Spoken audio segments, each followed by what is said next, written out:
Good morning, everybody. Welcome back to the Crafty Author. My name is Anissa, and I am the Crafty Author. And today in Colorado, it is continuing to snow. Lots and lots of snow. So I'm dressed nice and cozy in my sweats. I've got my hair pulled back because you know what? Sometimes when it's snowing and you're just going to kind of have a low-key kind of day, you don't feel like getting dressed up. And so I'm not. So I apologize for my appearance today, but that's how it's going to be. I'm going to be sewing. So what we are going to be making is the February block of the month. And I am super excited to show you how to do this because it's not only really easy to do, but it's absolutely beautiful and it's going to look fantastic in our sampler quilt. So I'm going to show you, because I've already made one, of course, but this is what we're going to be making. All right, so this is called a Shoofly pattern, like Shoofly, don't bother me. Anyway, so that is what we will be making for February's block of the month. And I really hope that you enjoy this because it's really, really a lot of fun. Okay, so first things first, things that you're going to need. You're going to need some fabric. You're going to need a dark fabric and a light fabric, or whatever you want to use for this, okay? I'm going to use a dark fabric and a light fabric. You're going to probably need some pins or some quilt clips. You're going to need a rotary cutter. You are going to need, I'm using a square ruler. You're going to want something that you can use to square up.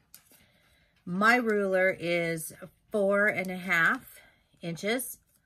I'm trying to think what else you're going to need. A sewing machine, thread, and I do believe that that's it. Oh, and a cutting mat. You're going to need something to cut on.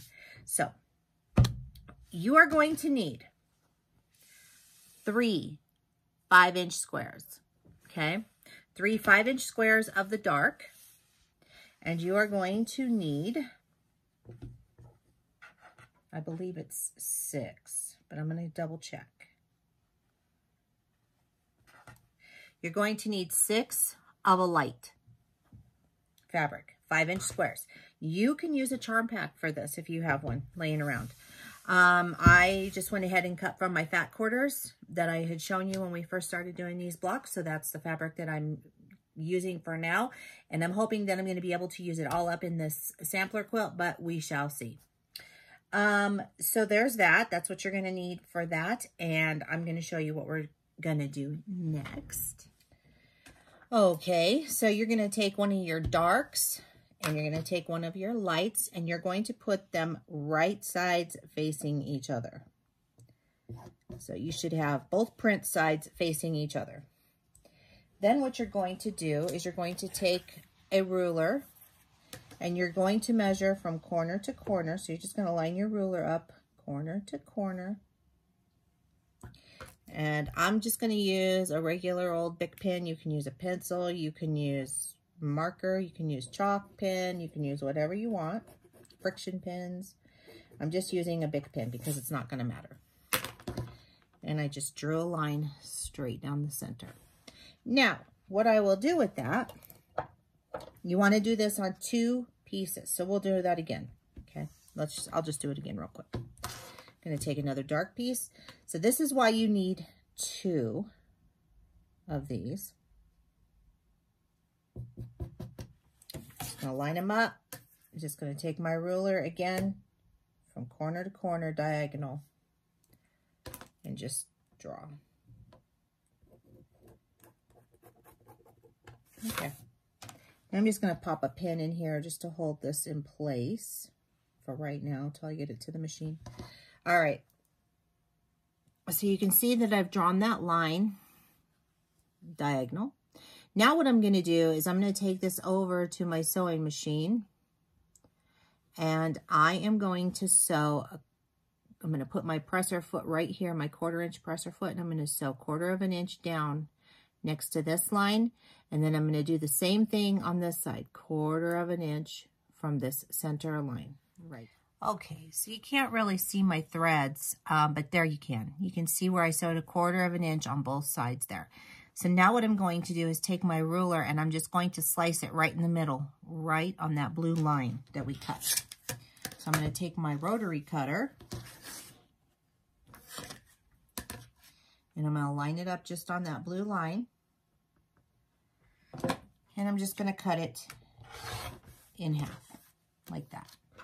We're going to do the same thing for this one, because we did the same exact thing.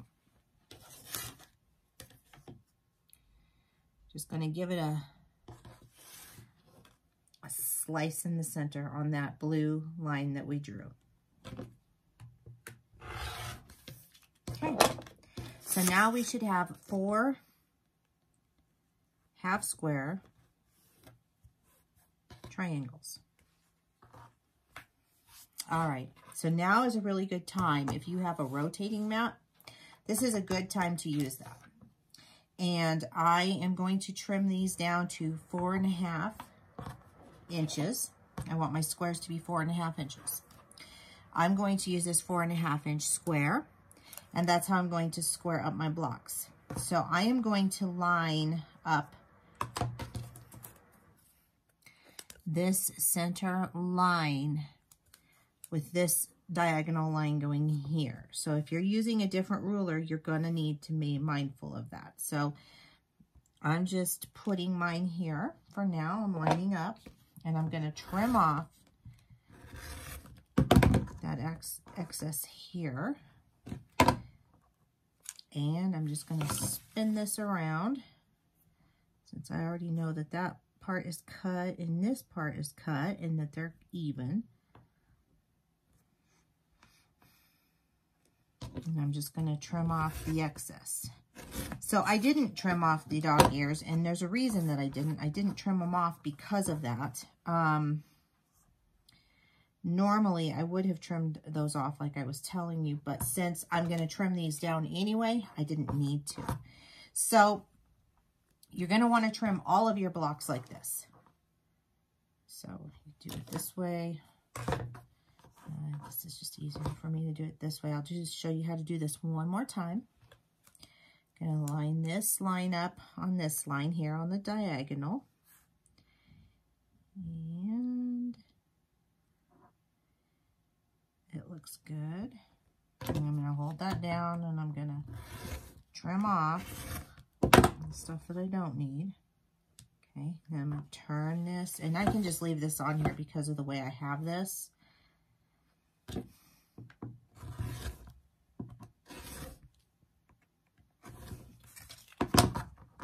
And voila.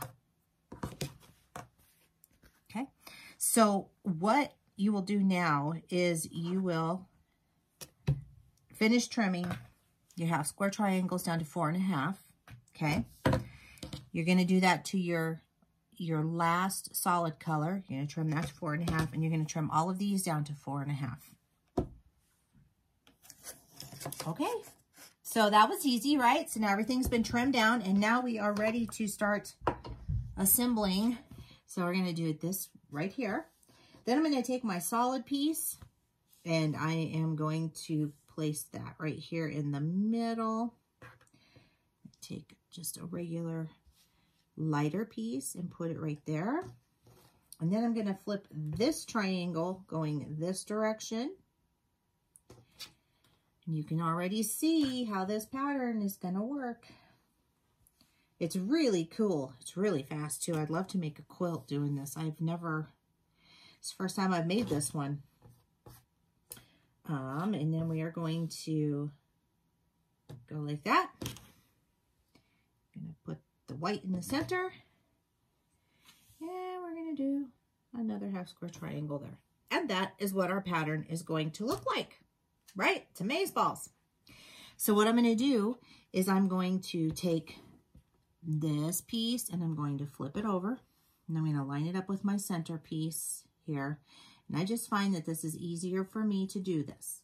You do it however is easiest for you. I'm going to take a pin and I'm going to pop it in here. That way I know that this side, that's the side I'm going to sew on. Then I'm going to take this piece and I'm going to do the same thing. I'm going to line it up and I am going to pin it. Again, just so I know. Okay, so there we go. There's our top row. It's ready to be sewn. Then I'm going to do the same thing for the center row. Just keeping everything together.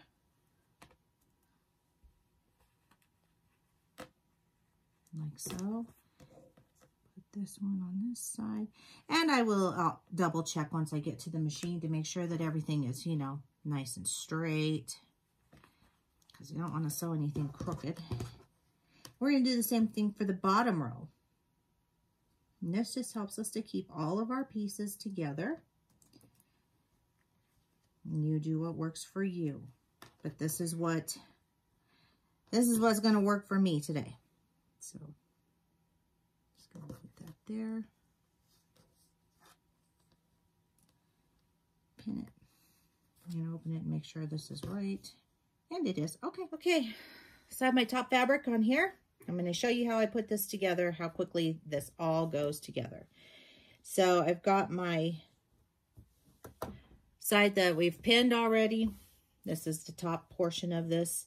I'm just going to drop my needle down and I'm just going to start sewing. I'm using 1/4 of an inch. That side is now done. Trying to help you so you're not getting that glare. I don't know why that glares so much, but it does. Okay, so now I'm going to just sew down 1/4 of an inch right here. We're still working on the top one, and I'm pulling the pins out as I go along. And I am holding that down very straight. So there's the top. I'm just going to put that off, push that off to the side. We're going to do the second one. Same thing. We're just going to do it the same way. Okay, here we go.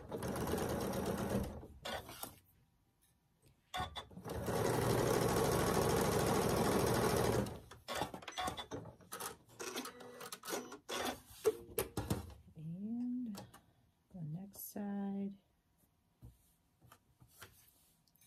Showing you how quickly this actually goes together. So this is done now. It's our center piece. And now we're going to do the last piece, which is our bottom one.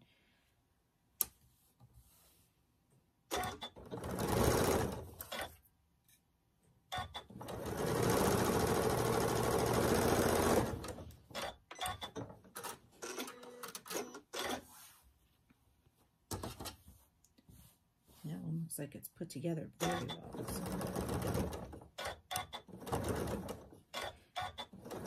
And if you need to use a lead piece, then you can. I use this as my lead piece a lot of times, just a piece of scrap. But I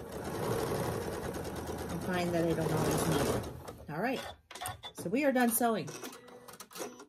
It took less than 2 minutes to do all of that.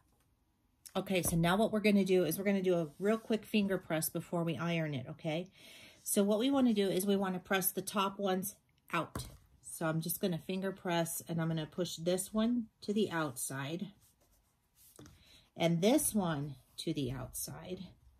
And this is going to help us when we go to nest these together. They're going to nest very nicely. This one we're going to push inward. So everything is going to go towards our dark side. So there's that one. And then our bottom one, again, we're going to push them outward. So this one's going to go to my left, and this one is going to go to my right. So we're just pressing those seams opposite directions. And now, wait, is that right? Why does something look weird to me? Did I flip these? I did. I flipped them. Don't do what I did. Actually, it's a good thing to lay this out before you iron because you want to make sure you're not flipping stuff the wrong way. Yep. Woo! Glad we laid that out. That would have been freaky. Okay, so you should have all your triangular points pointing in towards your square. So now what I'm going to do is I'm going to go to the iron, and it's fine because my seams are still going in the correct direction, is I'm just going to press these with the iron, and then we're going to sew them together. Okay, so I've gone and pressed. These are all pressed out. So this is my top, and this is my center. And now I'm going to do is put them together.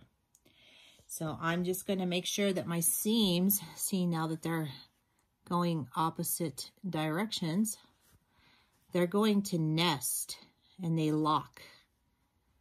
So you can see how they're locking together, okay?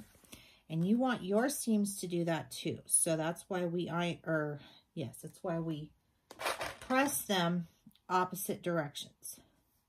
And I am just using little clips to hold these together.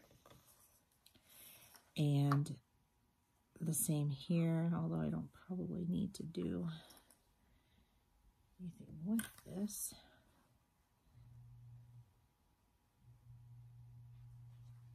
Okay. Put that one down.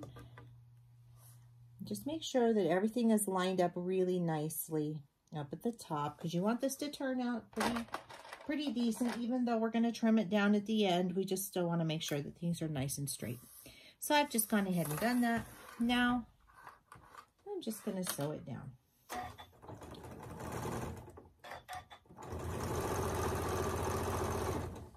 And I started out a little fast. That's okay.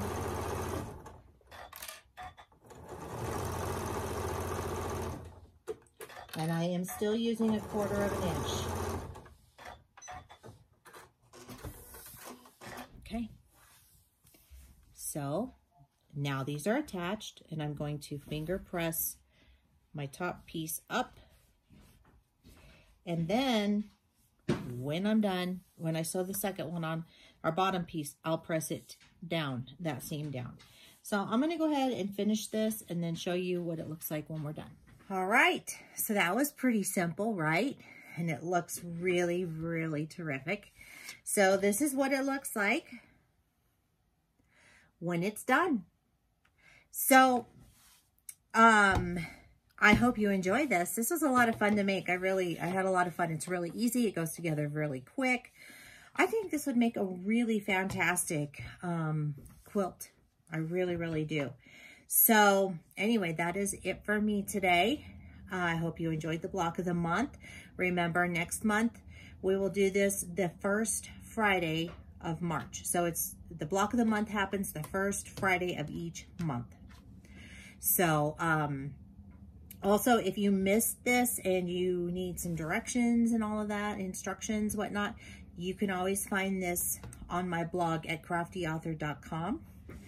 And you'll click on the little menu button that says blog, and it'll take you there, and you'll see all the projects and things that I have going on there, plus blog posts that I do. So that's it. If you'd like to follow me on social media, the links are down below in the description box.